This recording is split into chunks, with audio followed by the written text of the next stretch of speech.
नंदलाल जी साहब, नंदलाल जी साहब आपसे अनुरोध है कि पहले तो आप अपना व्यक्तिगत परिचय दे दीजिए, जिसमें आपकी फौज भी शामिल हो और जिसमें परिवार भी शामिल हो।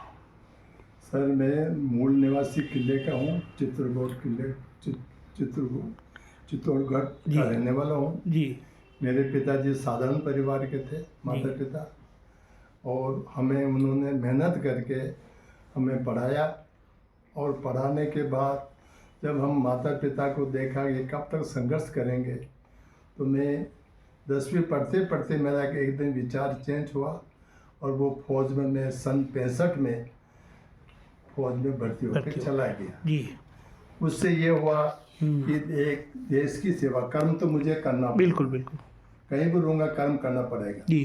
फौज में गया, जो मिला, जो काम मिला, उसको ईमानदारी सच्चे दिल से किया। जी।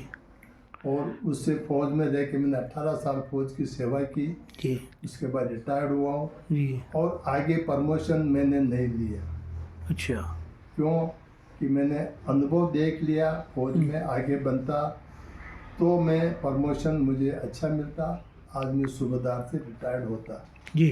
लेकिन परिवार, मेरे 5 भाई थे, उनको देखते हुए मैं आ गया था। क्यों? कि उनको पढ़ाया लिखाया। 18 साल तक मैंने घर में परिवार के साथ रह के उनके साथ उनको सेवाएं दी। श्रीमती जी, हम दोनों मिलकर जी। पढ़ा लिखा के उनको लायक बनाया। आज मेरा परिवार एकदम संपन्न है। जी। और मेरा ये विचार है कि अपने परिवार, घर को ऊंचा उठाने के लिए एक आदमी को त्याग करना पड़ेगा। बिल्कुल। वो त्याग करेगा तभी बच्चे आगे बढ़ेंगे, बकाया नहीं बढ़ सकते। जी। मैंने फौज में एक 18 साल घर में श्रीमती जी 3-4 भाइयों को बड़ा पाल पोस के किया। मैंने पैसा भेजा, जिससे मेरी माता राम ने, पिताजी ने घर को बढ़ा के आज हम सब संपन्न हैं। और 5 भाई अपने आराम से, किसी तरह का वो हम किसी पे डिपेंड नहीं है। जी। ये मेरा अनुभव है। जी सर, अपने भाइयों की अभी वर्तमान में क्या पोजीशन है और वो कहाँ पोस्टेड है, और उनके परिवार में कितने बच्चे बच्ची और उन्होंने की शिक्षा क्या है? मेरे हम 5 भाई हैं। जी। 5 भाई हैं। जी। मेरे से छोटा गोविंद जी है। जी। जो मधुबन में रहते हैं। जी। और वो उस जमाने में ग्रेजुएशन किया, CCI के अंदर नौकरी की। जी। और वहाँ से वो रिटायर्ड हो गए क्योंकि वो फैक्ट्री बंद हो गई। जी।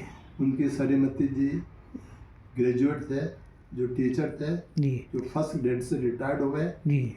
और उनका बच्चा, एक बच्ची ने एक बच्चा। जी। एक बच्चा ऑस्ट्रेलिया है, जो वहाँ सर्विस करता है, दोनों मियाँ बीवी। और एक बच्ची जो जयपुर शादी कराई है, गोविंद जी वर्मा। हाँ। जो डायरेक्टर थे। बिल्कुल। उनके घर में एक लड़के की शादी कराई। जी। और नंबर 2 एक भाई गोपाल लाल है, वो शांत हो गया। हाँ। तो उस बच्चा है एक, वो भी पढ़ा लिखा है, उदयपुर नौकरी कर ननियाल में रह रहा है। जी। तीसरा भाई राधेश्याम जी, वो भी बिरला में अच्छी नौकरी की और स्टाफ से रिटायर्ड हुआ है। जी। और वो किले पे रहते हैं। ठीक। उनका एक बच्चा है। जी। जो वो कुशाल करके नाम है। जी। जो उदयपुर के अंदर वो होटल का धंधा करता है। जी। एक है, उससे छोटा भी कोई नहीं है, भगवती लाल जी है। जी। जो वो ग्रेजुएशन किया है। जी। और टाटा स्टील के अंदर पावर प्लांट में मैनेजर है। जी। उनके वो भी MSc BEd थे। और उनकी मिसेज है, वो MA BEd है। जी। उनके 2 बच्चे हैं। एक बच्चा है उदयपुर में। जी। इंग्लिश मीडियम में पढ़ा हुआ है, दोनों बच्चे। जी। एक बच्चा उदयपुर होटल के भैया के साथ होटल में मैनेजमेंट का कर रहा है। एक बच्ची डॉक्टर के लिए तैयारी करी है, जो वो फाइनल में है। ये हमारा परिवार है। और हमारे माता पिता ने संघर्ष करने में लायक बनाया। उनके आशीर्वाद से हम संपन्न हैं, आराम से रह रहे हैं। सर, अपने किले में कितने दमामियों के घर है और क्या गोत्र है उनकी? कहाँ पे? किले पे। किले पे एक ही घर है। एक ही घर है। चित्तौड़ के अंदर एक घर था मेरा। जी। जो चित्तौड़ किले के अंदर हमारे एक ही घर था। जी। अभी तो बढ़ गए होंगे। अभी कम से कम 50-60 घर, 60-70 घर है। जी। वो बाहर से सभी आए हुए। धीरे धीरे जिला लेवल के अंदर जो आदमी नौकरी करते गए, जो यहाँ बढ़ते गए। अभी 60-70 परिवार रहते हैं। 70 परिवार। हाँ चित्तौड़ 70-80 ज़्यादा होंगे, कम नहीं होंगे। मतलब ये हो गया कि 300 से 400 लोग होंगे संख्या में। 300 तो एवरेज मान कम से कम। ठीक है, छोटा मोटा काम करने के लिए हमारे को बाहर से जरूरत नहीं पड़ती। ठीक है सर। सर आपके यहाँ अब जैसे किला आपने छोड़ दिया है, अब आप शहर में रह रहे हैं। जैसे आपने मेरे पूर्व में बताया कि आपके कई जगह ऐसे थे जहाँ पर आप अपने पेरेंटल काम करते थे, तो वो कौन कौन से गांव थे जहाँ पर अपना दमामी रहता है और आपने उसको ठेके पे दे दिया? पहले हमारे पास 8-10 एक जैसे सूरजपोल वो राजपूतों का गाँव जी, एक भोई खड़ा, ये सब भोई खड़ा का गाँव है। एक प्रेम नगर है जी, यहाँ से किले से जो भी गए थे रेगर लोग नीचे चले गए और वो बोला आप काम करो। हमने उनको मना किया कि भाई मैं बाहर नहीं जा सकता हूँ। हमने हर एक जो भी था उसको उनको सौंप दिया, आपकी इच्छा अनुसार जिसको बुला लो, हमारे किले पे जम। ठीक है। वही माता पिताजी थे, जब तक काम किया उसके बाद आदमी रखा वो काम कर रहा है। सर वैसे शैक्षिक दृष्टि से, आर्थिक दृष्टि से आप हर तरीके से सक्षम हैं, पर मैं ये जानना चाहूँगा कि आप जैसे आपने कहा भी अपना खुद का तो आपने पेरेंटल काम छोड़ दिया, पर समाज के बहुत सारे ऐसे परिवार हैं जिनके लिए खाने का स्रोत ही वही है, जो समाज के संगठन कहते हैं कि ये छोड़ दो, इसमें आपकी क्या राय है?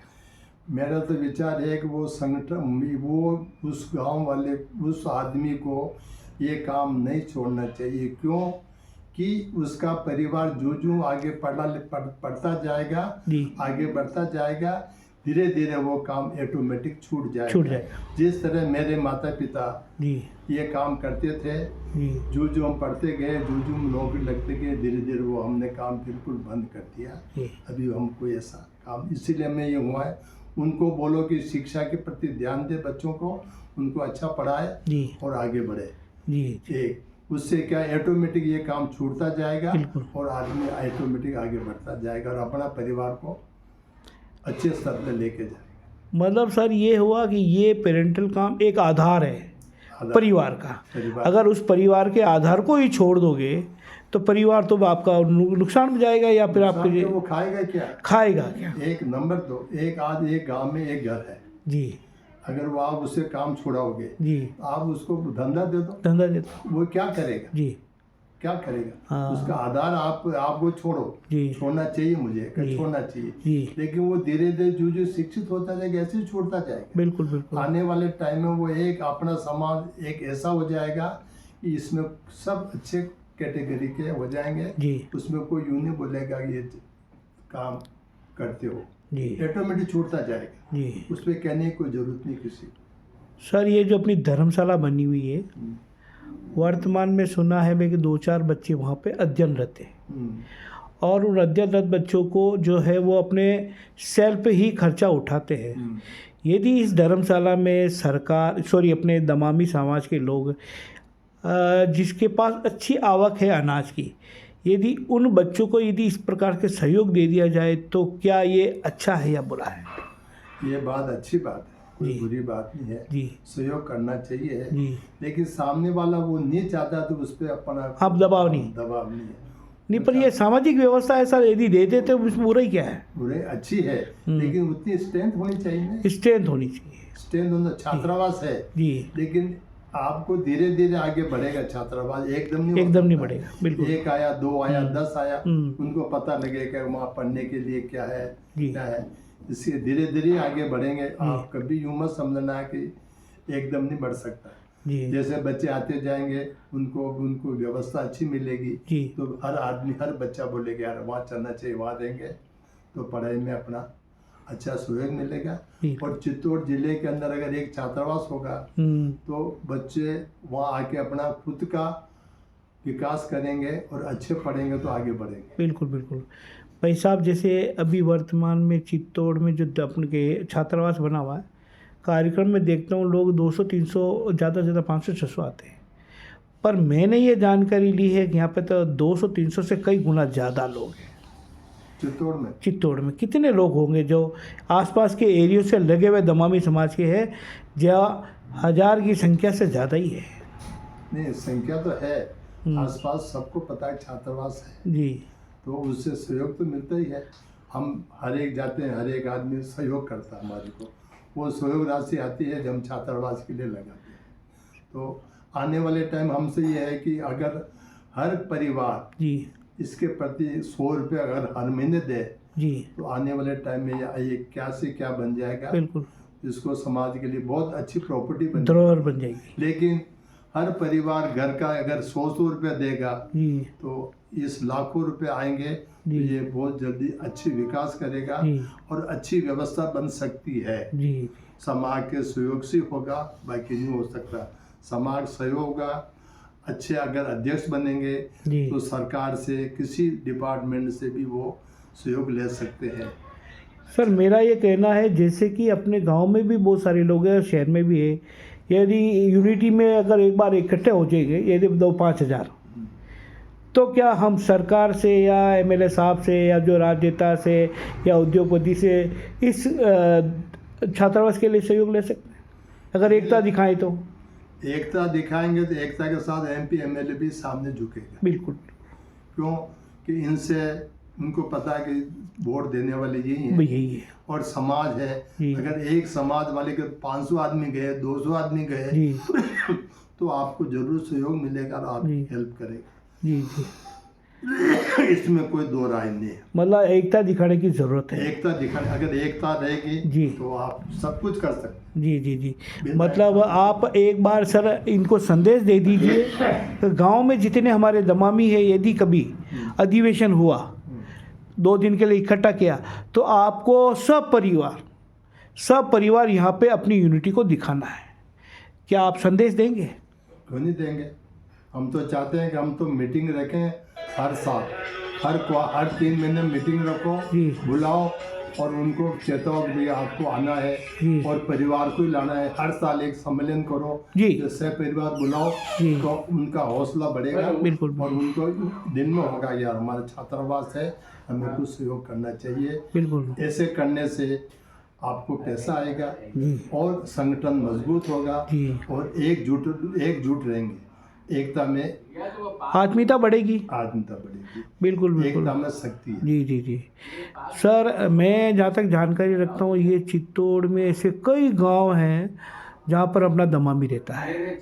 वैसे यहाँ जब कभी मीटिंग वगैरह होती है तो 1000-500 से ज़्यादा इकट्ठे नहीं होते हैं, लेकिन संख्या देखी जाए तो यहाँ पे सर कम से कम 25 से 30 हज़ार कहाँ पे आसपास इस चित्तौड़ के अंदर जितने हमारी तहसीलें हैं ना और भी जो भी यहाँ आती है उन सबको मिला दे तो 30 से 50 हज़ार के बीच में हमारा दमामी इस चित्तौड़ जिले में नहीं होगा। आपका कहना बिल्कुल, लेकिन उनको अलग अलग बटे हुए उनको एक बार संगठन में लाना पड़ेगा।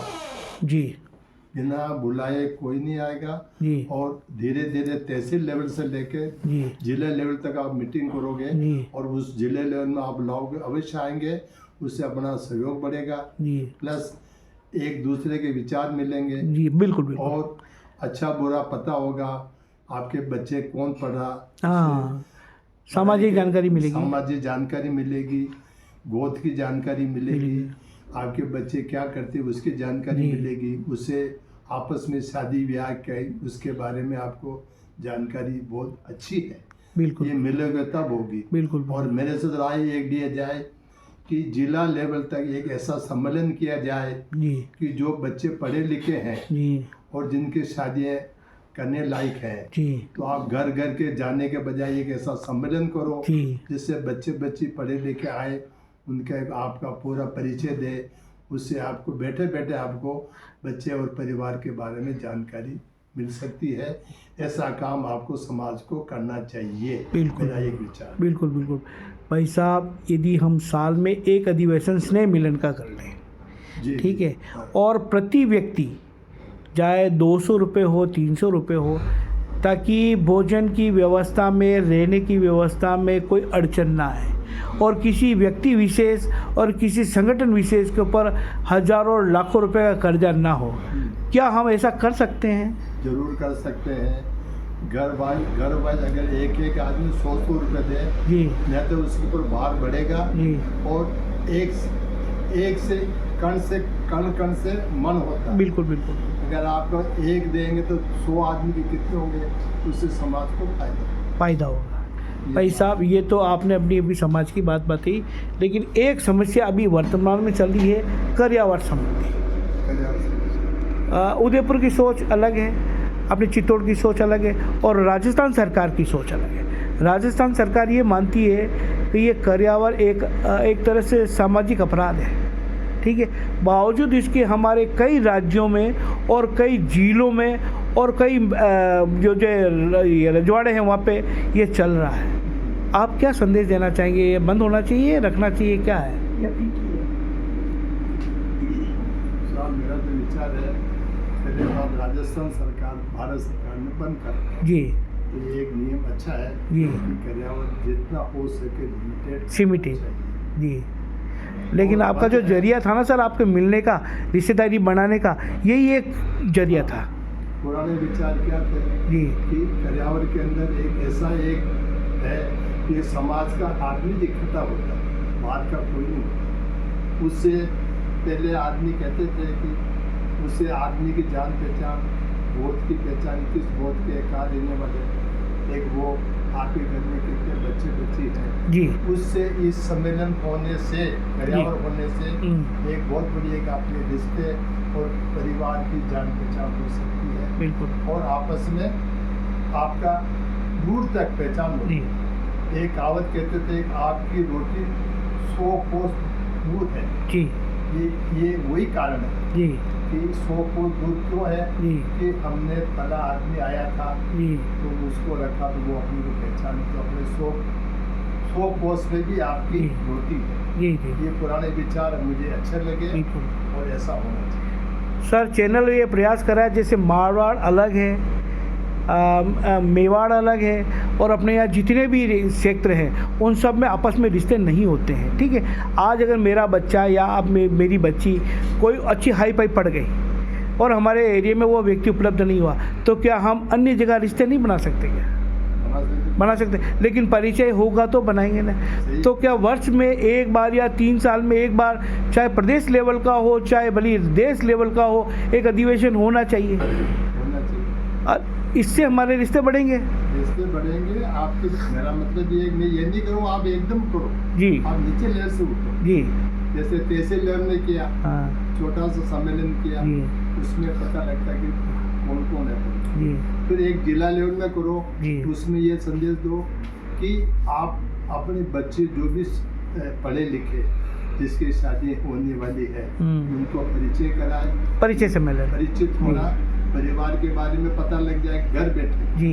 आपको घर नहीं जाना पड़ेगा, बिल्कुल। आपको सम्मेलन में इस बच्चे के बारे में हर चीज की जानकारी मिल जाएगी, तो आप उनसे डायरेक्ट संपर्क कर सकते हो, तो आपके विचार मिल सकते हैं और उससे अच्छे संबंध हो सकते हैं। बिल्कुल बिल्कुल, ये एक बहुत बड़ी अच्छी बात है जी। मेरी तरह है कि साल में एक बार एक सम्मेलन होना चाहिए जिला लेवल।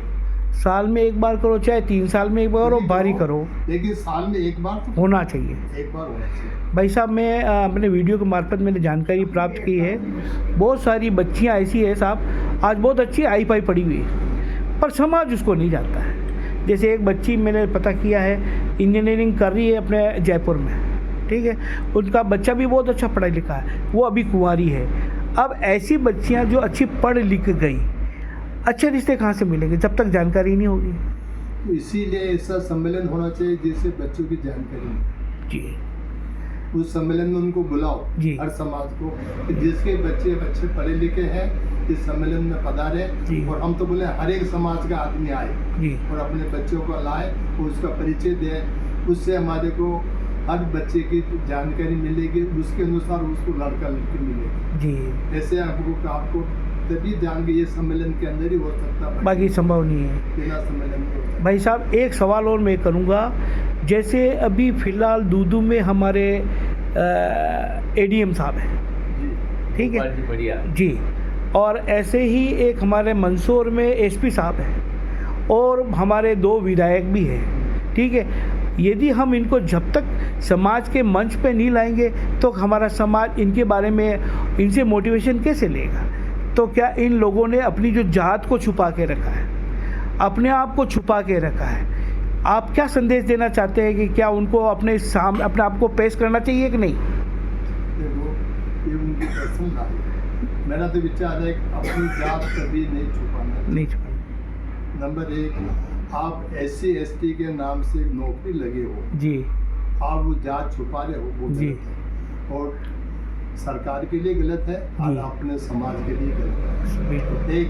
नंबर 2, आप जात छुपा लोगे तो आपका विचार है कि फिर वो जात छुपा के दूसरे से शादी करने का विचार है। इसलिए मेरा विचार है कि जात नहीं छुपाना और अपने बच्चे को हो सके जितने समाज में देना चाहिए। बिल्कुल बिल्कुल।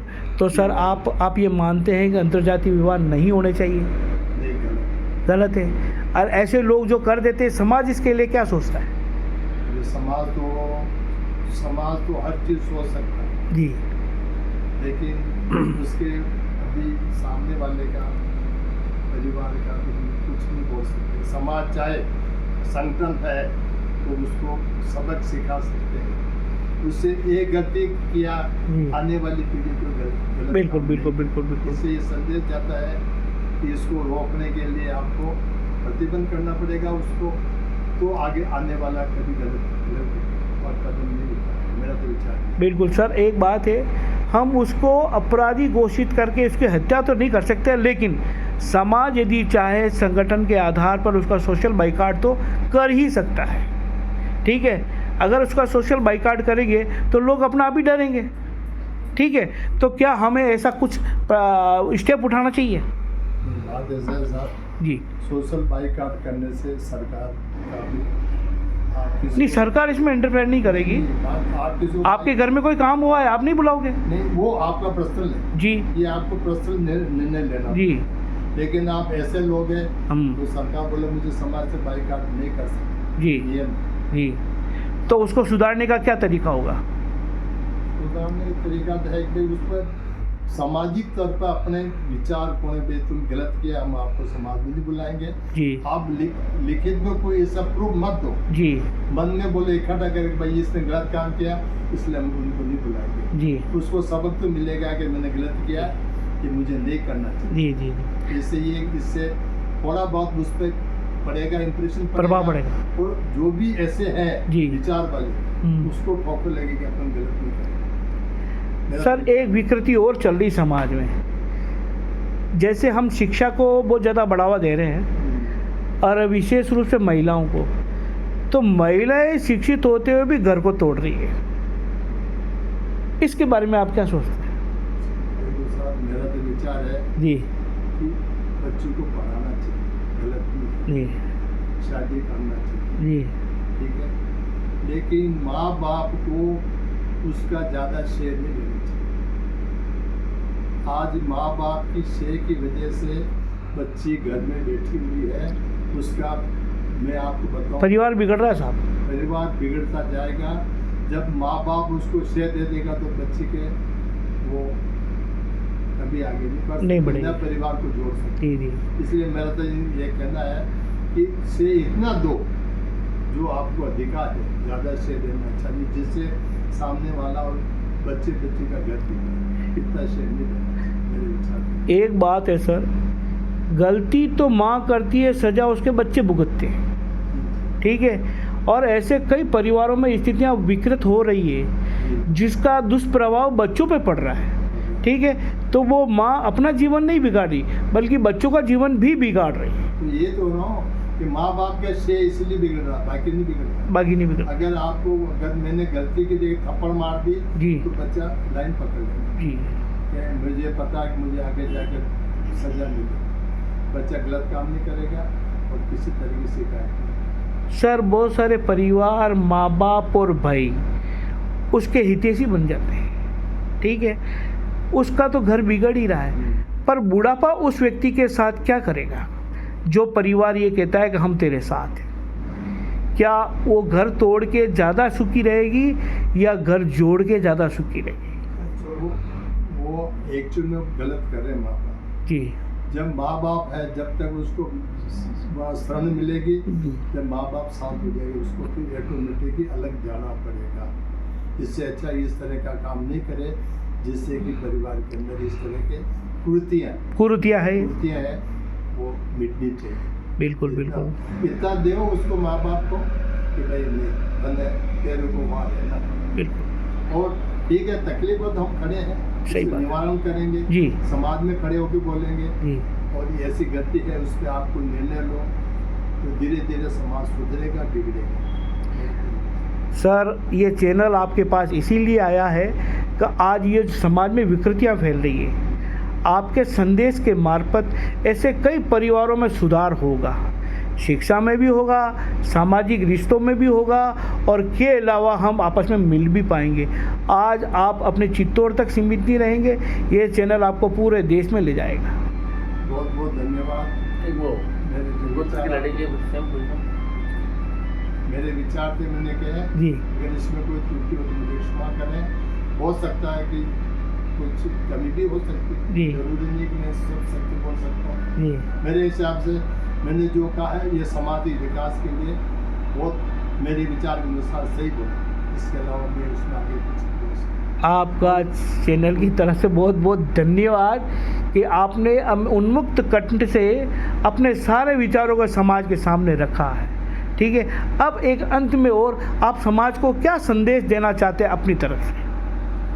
समाज से संदेश देना होगा, बच्चों को अच्छा पढ़ाए, परिवार पढ़ाई से आगे बढ़ेगा, जी, जो बढ़ेगा, जो अपनी कुरीतियाँ हैं वो खत्म होती जाएगी और समाज आगे बढ़ेगा। जी, आज समाज अपना सबसे पिछड़ा समाज था और इस देश में मैं तो कह रहा हूँ जो ये कांग्रेस सरकार जी, जो है जो अपने को बहुत बढ़ावा दिया दिया, जिससे कि हमारी जो छुआछूत की भावना एकदम खत्म हो गई थी। एक टाइम ऐसा था कि आप पानी भरने जाओ तो आपको वहाँ पानी डाल के उसको धोना पड़ा।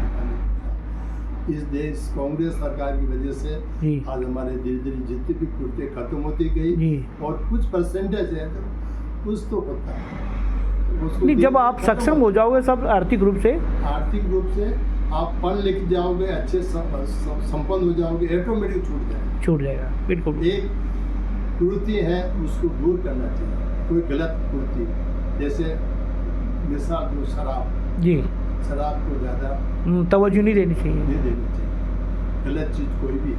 जी, अगर सब मेरा तो विचार ये है कि शुद्ध भोजन करो, शुद्ध रहो, जी, तो गैर समाज वाले आपकी इज्जत करेंगे, जी, बाकी ये खान पीन से ही अपनी इज्जत दौड़ना गणना करती है, बाकी पढ़ा लिखा आदमी है उससे कोई गणना नहीं करता। बिल्कुल, शुद्ध भोजन करो, मेरा तो विचार। सर आपका बहुत बहुत बहुत धन्यवाद जो आपने इस चैनल को इतना समय दिया। हम ये चाहेंगे कि आप स्वस्थ रहे, मस्त रहे और आपकी फिजिकली फिटनेस ऐसी बनी रहे।